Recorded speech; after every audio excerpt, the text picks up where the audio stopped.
So for this week's movie, I had to pick, and in my attempt to pick a movie... Had to pick. No, you had the opportunity to pick. It's not a chore.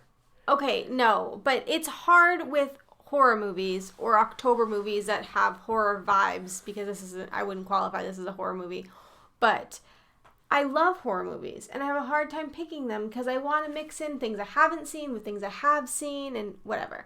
So anyways, this week's movie was Rocky Horror Picture Show, and the reason I picked it was because, one, it's a movie that literally everyone talks about. Like, yes. I have heard about this movie forever, and probably like in my early 20s, I want to say, like 22, 23, people were inviting me to go see Rocky Horror Picture at like this cinema pub like near us, and like they have like a whole event to it, but I never got to go. So just curious as to like why there's this movie from the 70s that people still go to these movie theaters to see. And like And not only that, they dress up and like bring things. Well, so I didn't know much of that at that time. Like, I knew that people dressed up, but, like, the objects and all that stuff that I found out by researching this movie, I didn't know then. I just knew it was a movie that people dressed up to go see, and it was, like, fun and exciting and whatever. So, anyway, I'm going to start this by saying that nobody is going to like our opinion on this movie, but we fully understand that we are missing a lot of context, and we fully understand that the live experience is probably vastly different than your first experience being watching this at home. Yeah. Right. So neither of us had seen this movie, and no. So I guess we're going to have to try to explain this movie, which is going to be a tall order. Before we get to that, I'm Tyler. I'm Shay, and this is Cinematically Correct. Again, movie is Rocky Horror Picture Show, and I have no explanation for this movie. I mean, so to give a brief synopsis, which is going to be really... So, okay, I'm going to be honest in that I didn't quite understand the plot of the movie. So if I get it wrong, please feel free to correct me on Twitter or whatever you want to do, because You can't get something wrong that the movie didn't have. Right. So I will say that I didn't quite understand, and I'm sure I missed pieces. But essentially a couple, probably in their early 20s, broke down on the side of the road after getting engaged. And they stumble onto this mansion, which that mansion was gorgeous. Just yes. Side note, beautiful. It's now on my list of places that we're going to have to stay. Well, now that it's a hotel and it's super affordable, yeah, absolutely. And by super affordable, you mean not really affordable. Well, okay, but you looked at the most expensive room, so let's... It's a castle. If you're going to stay in a castle, you might as well go for the most expensive room. I'm just saying. Right. So for people that are interested, that is an actual hotel in... England. I think it's called Oakley Court. So, you can Google it and you can actually stay there. But anyway, so the couple break down. Go to the mansion. They go to the mansion to use their phone because, it's the 70s and they don't have car phones. And they... That sucks. Like, life before cell phones must have sucked. Although before cell phones, we actually have movies that make sense where the people don't immediately call the police. Well... Okay, fair. But I mean, I feel like that had to be the premise for a lot of scary movies back then, is like going to a stranger's house, because nowadays you would never knock on a stranger's door to do anything. I mean, because you don't need to use their phone, and also because you just wouldn't do that nowadays. Right, because I'd be worried about being shot, murdered. Right. So anyway, basically they knock on the door, they want to use the phone, they get invited They never actually get to use the phone, by the way. Like that... No, they don't get to use the phone. Never addressed. That it just somehow they disregard... Well, it is addressed. They talk about it in the Transvestite song. What do they say? Well, the Brad kid keeps saying that he just wants to use the phone, and he keeps getting ignored.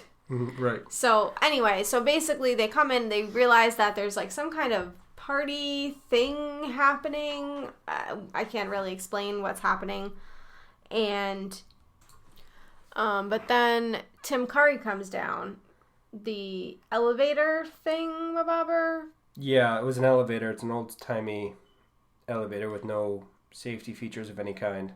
Right, and nobody was operating it, which I thought back then somebody operated it, but... Generally, yes.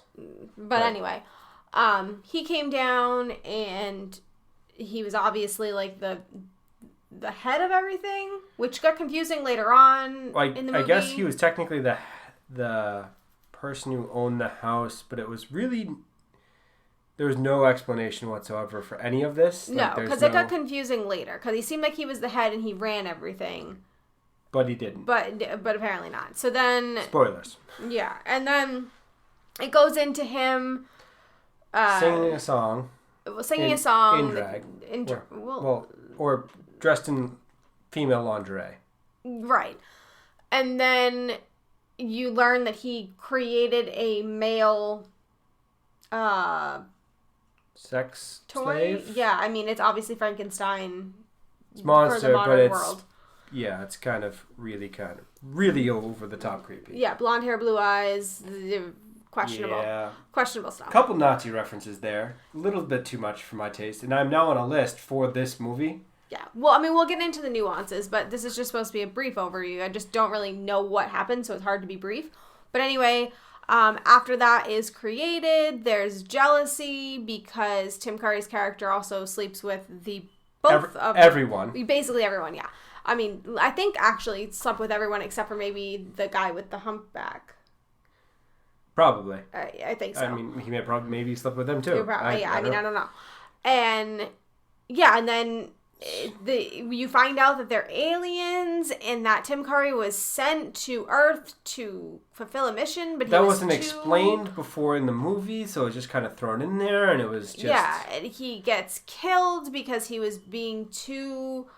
Like, he was too interested in his sexual endeavors and he wasn't completing his mission, so... And we're not high. This is actually what happened. Like, right, and then, like, somehow the brother and sister, like, now became, I guess, the leaders? Or, like, they were the ones, like, monitoring Tim Curry? I don't really know. The butler or manservant and the maid they were are brother somehow and sister. Brother and sister, and his superior officers that kill him... Because they're all aliens. Right, but it was his butler and his maid. So I don't know.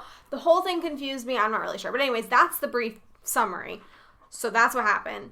I guess the first thing that you see in the movie would be the wedding scene. So if you want to kind of go into that a little bit. So it's a stereotypical wedding scene. They throw in American Gothic, the painting with the guy and his wife and the pitchfork for I don't know what reason. Tim Curry's also in the background. Right, and that painting is also hanging in the castle later on. Yes. So There's a lot of famous art pieces in this movie. So there's American Gothic, the Mona Lisa. I think there was the, I don't know the name of that painting where the god is reaching down to touch Adam. Oh, yeah, the finger one? Yeah. Yeah, I don't know, but I know what you're talking about. So there has to be a reason for that we don't know. But there must be some backstory to that. But anyway, so they're at somebody else's wedding, and... He proposes. Yeah, so... At somebody else's wedding. Yeah, so the bouquet gets thrown, Susan Sarandon catches it, she's obviously dating Brad, or whatever his name is, and then decides he's gonna propose... Weirdly, because the conversation he had with the husband didn't sound like he was super into getting married, and then he proposed...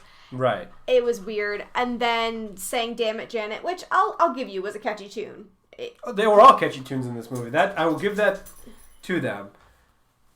All of the songs, catchy. Yeah, definitely catchy. So Susan Sarandon, now we've done Thelma and Louise, I guess. In separate movies. Right. Yes. But so we have. So I guess we should probably see that movie at some point to kind of like round it out. Let's add it to the list. Yeah. Great. Yeah, just figured I'd say that. So then it moves on to them being in the car and... Breaking down and... Which, in the car, they seemed so unhappy, like, together. Like, the relationship already seemed to have deteriorated. I really thought for a minute that it had, like, time had gone by. But it was literally... that day. Yeah, I was like, wow, okay, that escalated quickly. But, and then she didn't want him to get out of the car and go get a phone by himself because she was afraid that the girl that had the phone he would fall in love with. I mean, girl, you just got proposed to like 10 minutes ago. Plus it was raining, So, like, I would have been like, no, do you? I'm good right here. Thanks. Well, I mean, the only thing that I would think that makes sense to go in pairs is if there's an axe murderer roaming the woods in the pouring rain, which is unlikely. So, I guess in that sense, it makes sense for them to go together, but the whole, if the girl that has the phone... Kind of needy. Yeah, and that kind of concerning considering they just got engaged, like, not even an hour ago. But whatever. So, then they move into seeing... Oh, we forgot to mention the really inappropriate message on the side of the wedding car. Oh, that was problematic to me. I didn't like that. So, yeah, the side of the car said, wait till tonight. She got hers, now he'll get his. Yeah, different time, I guess. I guess. I mean, is that meant to... I guess, I'm assuming it's meant to be funny. Like, it's, you know, sometimes people put, like, funny things on their bumper when they do the just married thing, and so I'm assuming it's meant to be funny. I guess. I don't find that funny. To be perfectly honest, this whole movie is off-putting in a lot of ways. Like, that opening scene with the lips... Oh, yeah. That which we didn't even talk about. That just opening scene, I'm like, already... Oh, no, I'm out. Nope. Yeah, I mean, what I heard was originally the movie was supposed to be done in all black and white to start with, and just the red lips were showing, and then when Tim Curry showed up, it would turn into color, but for some reason that didn't work out. But yeah, that's a lot. But anyway, so car was problematic. Then they get to the castle. I loved the castle. Like, I loved Gorgeous. it. Gorgeous. What my question was, though, is Susan Sarandon's walking up to the thing, whatever, she sees the whole thing, and then when she walks in the door, she's suddenly surprised at what it looks like inside. But it literally looks like what you would think it would look like inside. So I don't really understand what she thought she was walking into. I don't know, but, I mean, that's the prototypical evil person mansion. Right, like, I mean, what did you think... On a stormy night. Like, could you get more cliche than that? Did you think it was going to look like a coastal cottage? Like, what were you thinking when you walked in there? Obviously, it was going to look weird. But anyway. I was thinking I want a castle. Well, right. I mean, absolutely. Who doesn't want a castle? But that's... Right. So then they go in, and it kind of, like, moves right into the Time Warp song, right? Yes. Like, pretty almost immediate. I don't understand... Like, okay, I like the Time Warp song. Fun. Totally want to learn the dance. Like... all about that life. But what did it mean for the movie? I just want to know. I heard that it was added to the production to make it longer. No, but it was added to the live production. Right. Okay. But if it's added to the live production, they have to include it in the movie to be true to the adaptation. I just don't even understand where it was in the movie or really at all in the movie. I don't understand what the context was. I didn't get it. It's the only... song from this movie that I had really known beforehand. And now, how did you know the song before? Because I've never heard the song. So, one of my friends is a big fan of this movie, and for that person's Jack and Jill, instead of Bachelorette Party, Jack and Jill, we went to P-Town and sang this at a cross-dressing bar. I don't know the term. It was like a drag bar? I guess. It was men dressed in women's clothing singing songs for karaoke, and this happened to be the song that she chose. So now, people that aren't from this area, P-Town is Provincetown. Close to the Cape, right? It's all the way at the end of the Cape. Yeah, and I mean, like, this type of stuff is pretty common there. Like, that's generally what you go to P-Town for, is to see events like this. Right. It's a very, very progressive place. Well, I've never been to P-Town. I've wanted to, but it is a hike, and it's also, I've heard anyways, a lot of people, and I don't like groups. So... Well, depending on what time you go. I mean, sometimes it's crowded, but sometimes... Well, we were going to go for a parade. Oh, yeah, So my mom wanted to go, actually, and it was like, you know what, I don't think I could handle that kind of excitement in my life, so... But anyway, so you've heard it before. I had actually never heard that song before. I mean, I knew very little about this movie prior, so... But anyway, that song didn't make sense to me. Didn't understand it. But then Tim Curry came down in the elevator, and I liked that song. It made sense. I understood why. It made sense. Transsexual.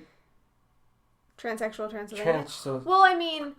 It had a reason in the movie. Nothing in this movie made sense. No, but at all. Like, it had a purpose in the movie. It was basically announcing him and announcing... Apparently as an alien, which we don't know until later. No. But it was announcing that he was different. It was showcasing that, and it was kind of like showing you for the first time somebody that looked like that. And I'm pretty sure that was probably really progressive for the 70s. I mean, I can only imagine. I don't know. I didn't grow up in the 70s, but I would imagine it's... Well, I mean, from what I read, it's at the height of the gay rights movements back then, and probably women's movements, I would guess. I mean, I don't really know, but 70s is around the time when some of the... 60s was the real start of the women's movement. Well, right, but the live shows went back that far, didn't they? Fair. I don't know.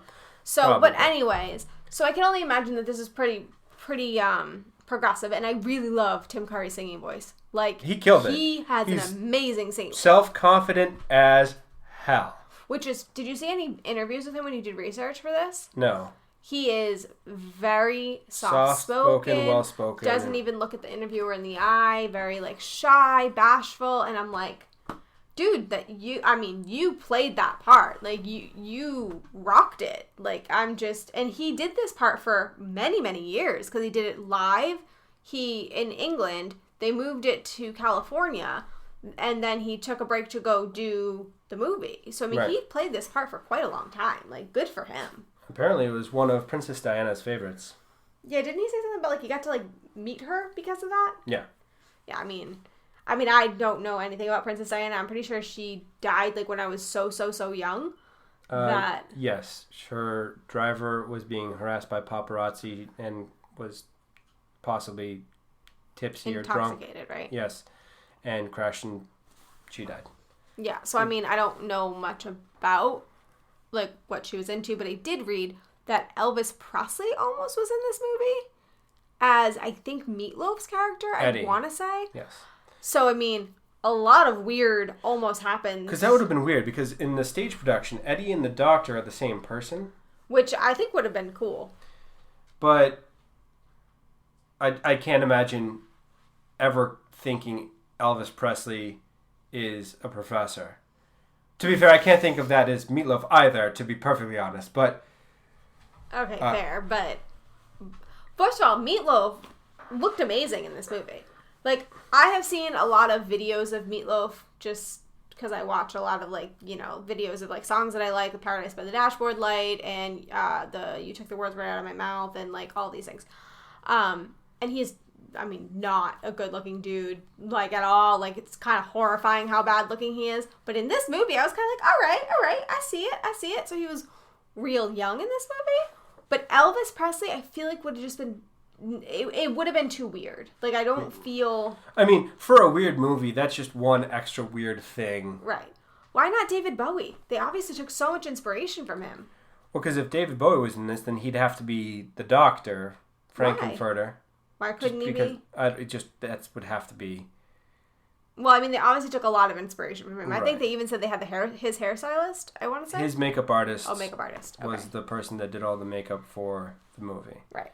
So since we're on David Bowie, did you know he had an alter ego named Ziggy? No. Yeah, me neither. So that's, I mean, a big inspiration for this movie is his alter ego. Ziggy was a non-gendered alter ego. I mean, I looked at pictures and it was like a effeminate man with makeup. I don't know the whole persona behind it. It was interesting to me. I was like, I've never seen this before. I didn't know anything about David Bowie other than his music, so... The only thing I know about David Bowie is he was in The Labyrinth.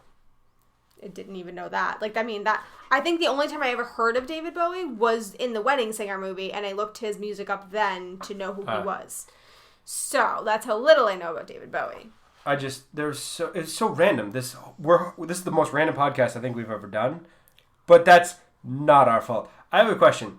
So, this is the second 70s movie we've watched, right? So, I think Clockwork Orange and then this one, I believe. Are all movies from the 70s that fucked up? Like... Be careful. This is a very beloved movie. Now, I will say I liked A Clockwork Orange. I mean, I'm saying fucked up in terms of the complete abject randomness and just nonsensical storyline. I mean, I took it as like a campy B movie. You know what I mean? Like a spoof on horror trends at the time and So, science fiction and... Science fiction was definitely a big thing in here. But, so one thing that confused me is Transylvania, the first thing I think of when I hear Transylvania is vampires. Right. So this whole movie, I was waiting for them to come out with, he was a vampire. And then they came out with, he was an alien. And I just felt like I was duped this whole time. Like, don't you feel like that would have made more sense? Like, if they came out and said he was a vampire? I guess. I mean... It nothing in this movie made sense, so... It just felt like that's where we were going with this. Like, they were all, like, he was... I guess. Transylvania, you think of Count Dracula. That's just the connection you make. Well, and I thought, like, okay, it would make sense that the guy that he had created, like, okay, maybe he, like, bit somebody and he had been, like, waiting to, like have him come out or whatever. Like, it took so... Like, they were saying, like, maybe it took so long for the juices to come through or something. I don't know. They could have made a story around that, and it would have made sense. But the thing with the colors, and they put it in the water, and then it made a rainbow. I don't know, darling. I just don't have answers. I have zero answers for this movie. This makes me sad. But anyway, so I didn't get any of that. But I did want to ask you about the whole Tim Curry having sex with the peoples. The kind of rapey scene where he just tricks them into having sex with him? Yeah, so I read a lot about this to try to understand what was going on in the movie. Because I really wanted to understand. And from what I read, this was like supposed to be showing them having a sexual awakening. Like, you don't have to be with just the person you're expected to be with. That it's more about, like, being free and being open and the whole, like, free love thing. Which I believe was a 70s thing. I don't know. I'm not from the 70s. But I think free love was kind of a 60s/70s thing. Fine. But they didn't just get engaged. Also, like, if you're all about the free love, don't pretend to be the person that they're engaged to. That makes it even creepier. Well, and also, why did she get two people? Yeah, she definitely cheated twice with Tim Curry and then the gay Frankenstein sex toy person. Well, and also, if you're all about the free love, why did she get mad when she saw that her husband had sex with Tim Curry? Like, right, she has a little bit of hypocrisy there. Just the whole, well, I did it, but he can't. Well, right. So it was all a lot. I didn't get it. And also, so I want to preface this by saying I love Tim Curry. He did amazing. He was awesome, like, whatever. But his character is praised as, like, this role model and this, whatever, like, this really progressive person. And I understand it from the perspective of he's probably the first cross-dresser in a movie. I don't know what you call him. We're going to wade into waters we don't really want to. No, but what I'm saying is the character himself was very self-centered, narcissistic, manipulative. Yeah. I mean, so... violent. So taking away that, the sexual orientation part of it, just his characteristics... He's not a good person. No, right? Like, he's not. And it has nothing to do with that side of him. It's just he's a bad person for being self-centered. He also murdered somebody. Yeah, he's violent. He killed someone with a pickaxe in this movie. And clearly didn't care and just left it there. Like, he just left the body there. He didn't even, like, try to clean it up. Yeah. So, I was confused by that because I was expecting to go into this, like, loving him. Like, being like, oh my god, like, so, like, cool, so strong. And I felt more like this was somebody who was struggling with his own stuff. Like, he had to keep self-fulfilling by creating these people. I just don't understand this movie. Because Meatloaf was an old sex toy, and then this was a new sex toy. So he had to keep creating these things to fulfill himself, and he obviously needed to surround himself by people to make him feel better. So I didn't find him... I don't know. He's not a likable character. He's not a likable character, although he was very well portrayed by Tim Curry. Well, yeah, Tim Curry did amazing. Killed it. It's just the character himself, I didn't like it. I felt like you weren't supposed to like him. That's how I felt. Can we talk about why the doctor just happened to show up? Where was that explanation as to why he was just showing up at the house somehow? Well, he was showing up at the house to look for his nephew. I guess, but that was never made clear beforehand. And then that's not how magnets work. Oh, you mean with the whole like wheelchair situation? Wheelchair up the stairs and around the corner, and then around like the maid and the butler. Not a direct, straight line, but all these different circuits of the house. Like he went through the whole house, not directly to where the magnet was pulling him. Right. Now, I have to say, we aren't generally the type of people that watch movies and get caught up in details like that. I mean, obviously, we just watched A Quiet Place, and we were pretty generous about overlooking plot holes that didn't make sense and, things that continue... Continuity. Why do I do that? I do that every time. Continuity errors that... I don't have an answer, darling. It's been quite a while. We do a movie podcast. You might want to get continuity down. Yes. Anyways, we overlooked those in the last movie because we really appreciated the way it was shot and the way that it was acted and a lot of other parts of the movie that we were able to do that. But for this movie, those things felt like they stuck out so much because it was the only thing we could understand. It's like, right. Oh, that doesn't make sense. Because the plot was literally non-existent to me. I just don't know what it was. The plot is basically 2 + 2 = fish. It's not meant to make sense. It can't possibly be made to make sense to any reasonable person. It just is. It is a plot that is a plot to have a plot, not to make sense. Right. Now, I will say with the research I did, a lot of people were saying that... I do have a thing to mention about the magnet scene. He crashed through the wall because they forgot to build a door on the set. Oh, yeah, I read that on IMDb. You're right. I have to mention that because that's just hysterical to me. They're like, what do we do? He'll crash through the wall. It's fine. It makes sense for this movie. Sure it does. I guess. Well, I mean, it makes sense as much as anything else makes sense. But anyway, reading this, the stuff on this, there was a lot of people. I read this whole Reddit thread about, like, can someone explain to me Rocky Horror Picture Show because I don't get it, is basically what the Reddit thread was. And people were basically saying that this was, to them, the movie wasn't anything spectacular. It wasn't like, whatever. But it was the experience, and they were saying that this movie really made them feel like they could be different and they could be accepted, right? And they could find a group of people who they could jive with, and that I can get behind. I mean, I've never done any of the live stuff or whatever, but I can get behind something that brings people together and that makes people feel like they're not alone, because I know that's a really big thing. And I think that's probably why the movie transcends, is because bullying and all of that is a huge problem in nowadays culture. So if you can find something that's going to bring people together that way, then I'm all for that. So I don't want to sound like I'm bashing a movie that does that, because I do appreciate that. I just haven't been able to experience that. So I am judging it at complete face value. Which...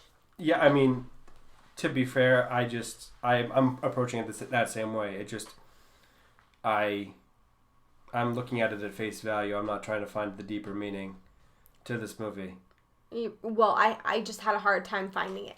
I would say I would be interested in seeing a live thing to know what it's like, as long as I could be, like, behind a glass, like, away from all the people, because I don't want to be involved in it in any way. Not because I don't that. Or be in the back row and bring squirt guns. Yes. I mean, not that I don't... Totally okay and down for that. Right. I don't like groups of people, so for me, it would be too much for me. But I would be really interested to see something that brings people together like that. I mean, the fact that it's still going. There's a theater in Germany that's been running this since June 27th, 75?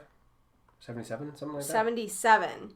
And it still does it. And they even have a kit that they give out to people with, like, rice and water guns and candles and all bun those things. And right. So I mean, that would be interesting to me. If we went to Germany, I'd be interested to see that. But so to me, I was lost on this movie just because of so many of the jarring just things that just went into this movie and had to me just didn't make sense or didn't have a place in that shot. Okay, like that name scene where they just go back and forth with their names for like 6 minutes. Like, oh yeah, that was like, why did it keep going? I don't know. They turned to stone and then we're not stone, and well, it said Medusa and then De Medusa on the thing. So, whatever that means. Well, Medusa's from Greek mythology I that turns you to stone. Who Medusa I'm not is. saying you don't know who Medusa is, but I understand the way they did it. I just don't understand why that fit into the movie. I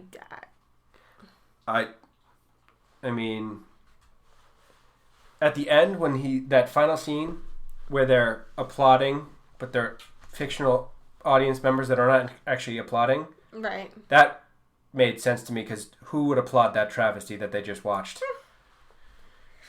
Oh, we didn't mention either that in between takes, a criminologist is basically like talking about... Oh yeah, there's some random person that's narrating this whole thing interspersed in this movie somehow. And of course there is. Well, it reminded me a lot of Unsolved Mysteries or Tales from the Crypt or things like that where you have a story within a story, which I was totally down for that.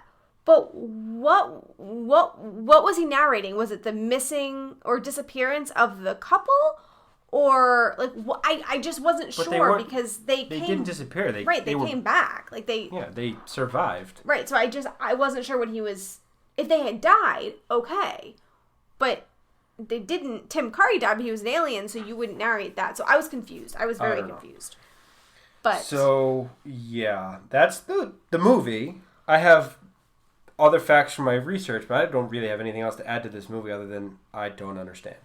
No, I mean, I will say that there were little things in there, like the I Can Make You a Man was inspired by a Charles Atlas muscle ads that apparently claimed to be able to make a man out of you in 7 days. It was like a workout regime type thing.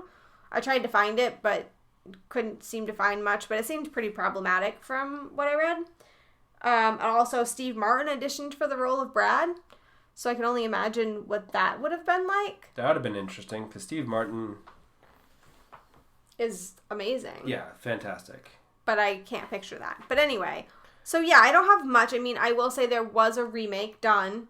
Fox did it, I believe. Just now, recently. It was either 2016 or 2017. I, to be honest, don't remember. But Laverne Cox was the lead, was Frankenfurter or Rocky or whatever. Okay. Both, because they play both. Didn't have good reviews at all.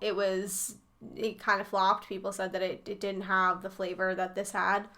But I'm curious to kind of see it. I watched a video of her singing the I'm a Transvestite song. Okay. She doesn't even have as good a voice as Tim Curry, but I don't know. The whole, I don't know. So anyways, if anyone's seen that, I'm curious like how you thought it stacked up, especially if you really liked Rocky Horror. But anyways, let's do Facts, Tyler. Facts, Tyler. Let's see.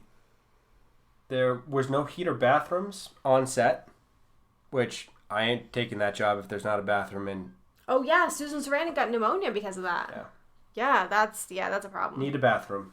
Although I'm a man, so the world's my bathroom, I guess. Just go outside. But that's unfortunate. There are a lot of people that are from the original screen adaptation.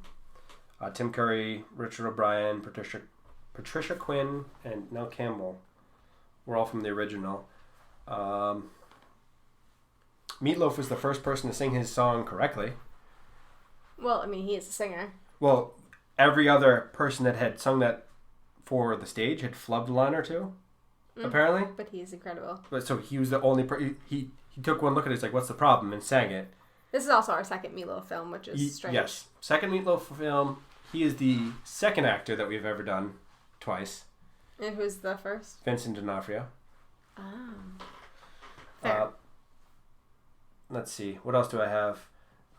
Susan Sarandon refuses to talk about this movie because she's mad that the actors don't get royalties for the DVD sales. I mean, I can see both sides. I mean, girl, you've got enough money, I feel like, but at the same time, like... Some of the people that are not Susan Sarandon or Tim Curry don't have that kind of money and they could use the royalties. Right, that is kind of crappy. She said, toucha me in Zoolander 2. So, she did talk about the movie. Well, it's in another movie as a reference. I watched Nazi propaganda for this because that was referenced on the IMDb, and I'm now on a list. Great. So what did you watch? It's called The Triumph of the Will, and it was really basically Nazis singing a song in German, which I didn't understand. It sounded kind of Kumbaya-esque, which makes it really creepy. Like, it's like, la da da da da da, and it's like, nope, nope, nope, you're Nazis. No, no. So Tyler watched Nazi stuff for the podcast, so you guys should feel special that Nazi he did propaganda. That. You're welcome, and it makes me feel like a terrible person. Well, I mean, you are, so. Ow. All right, what else would you like to talk about? Audience asks. Yeah, we can do audience asks. I mean, there wasn't much on this movie, which was surprising to me because this is such a well-known movie. I expected everyone to have something to say, but there wasn't. So, the Boobies and Newbies podcast said, real debate question, which song, dance number would be the hardest to perform in platform heels? Probably the Damocles one, or the monster singing it, because he's climbing up a ladder and doing all kinds of acrobatics. Oh, yeah. Yeah, you're definitely right on that. Like, yeah, that. I don't normally agree with you, but yeah, I don't even think I could do that in flats. So. Well, I mean, he's just jumping around like a crazy person for that whole song, which he didn't actually sing. He lip synced it. Right. I mean, Meatloaf's song would also be really hard because he was riding a motorcycle most of the time, and I don't know about you, but I could not ride a motorcycle with platform heels like that. Fair. So either way. But, okay, so that was that. I'm going to ask you this one, but we already kind of know that we have no idea how what happened. So, Geek Watch 1 podcast says, how successful was the mission really, or was it all just a waste of time? I don't even know what the mission is. That's what I was going to say. So what is the mission? So if anybody can tell us that, I will admit that I did fall asleep partly through this movie, and not just because it was boring, because I did find it a little boring, but not just because of that, but because it was also 11 o'clock at night, and that is well past my bedtime. Well past. But... yeah, she's basically a senior citizen that goes to bed at 8. Yeah, so there's that. But so I probably missed a few pieces, but you didn't catch it either, so I don't feel like I missed that much. Because there was no mission stated. You didn't have a mission statement, so there is no mission. What are you talking about? Yeah. I mean, there are a few other people that agree with us that the movie wasn't great on this thread. And then there were people asking what movies were better. It said Rocky Horror Picture Show or Shock Treatment, which I have not seen either. Or I haven't seen Shock That's the sequel, Treatment. apparently. Yeah, I saw it, but I haven't seen it. And then it says Riff Raff or Emmett Otter. I know who Riff Raff is, but I don't know who Emmett Otter is. I'm assuming maybe he was in Shock Treatment. Don't know. And then Huey Lewis or Cinderella. I don't... what? I don't know, but that was from the WDIM podcast. So they probably have seen this genre of movie more than we have, because I don't actually know what this genre of movie is. So it probably fits into the same thing as Little Shop of Horrors. Science fiction musical. Yeah, but I actually liked that one. This one was kind of... because it had a plot that you understood. Right. It was an alien that was bent on eating people, which I can understand. Well, right, and it established... It's an odd plot, sure, but it was a linear plot, which I can understand, and they explained it as they went. Right. I agree with you there. So anyways, I don't really have much else to say because, to be honest, I didn't love this movie, so there wasn't a lot to really look into for me. I have a couple more facts that I have on my list. So the castle was built in 1859. Oh, that's cool. Which is way recent when you consider castles are supposed to be old. I mean, 1859 is just before the Civil War, which is not like...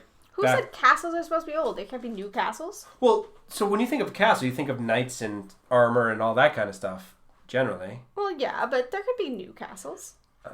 Yes, there is a new castle. There's several of them. Aegis Castlist? You didn't get that reference, but that's okay.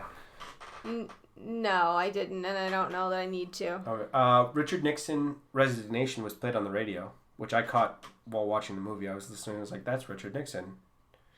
Good job, history buff Tyler. We didn't get to have Tyler's history moment. Yeah, that's our Tyler's history moment. Richard Nixon resigned, or his speech was played in this movie. Yeah, that's all you get for this one, guys. That's all I got. Anything else? That's everything, officially. Okay, so sorry that this movie was all over the place, or this podcast for the movie was all over the place. It's not our fault. The movie was all over the place. we had no choice. Right. So we're hoping that next week will be better. But again, it's an older movie, and it's a movie neither one of us have seen that I think. So you haven't seen it, right? I have seen most of it, not all of it. Okay, so next week is Tyler's choice, which was... The Thing, John Carpenter. It was also the pod trivia, or my punishment for Big Trouble. Right, so we did a poll during Big Trouble in Little China of what we should make Tyler watch since he hated that movie. And this one was the one that won, was The Thing. So that was part of the reason that we picked it. However, I think Rocky Horror was probably punishment enough. But, for the both of us. Yeah. So, what would you rate this movie? Because we're going to anger the internet. So as a movie alone, I would have to say like a 4. But because I do really appreciate what it does for a community, I would go up to like a 6. I'm going to say 3.5 as just the movie, because it's a mess. Oh, the internet is going to have blamed Tyler everywhere. You gave it a 4. I'm just a half point below that. I know, but I at least acknowledge that it is a movie. It is a positive message for a community that has been long ostracized and maligned. That is true. But as a movie, as a movie, it's an unmitigated disaster. Okay, then. Just on the movie itself, train wreck. Okay, well, we are well past our time, and we should probably quit while we are ahead. So I am looking forward to next week watching The Thing with John Carpenter. I need to say thank you to Jake at Athos Music for our intro and outro music, and hopefully next week is not another podcast of divisive opinions.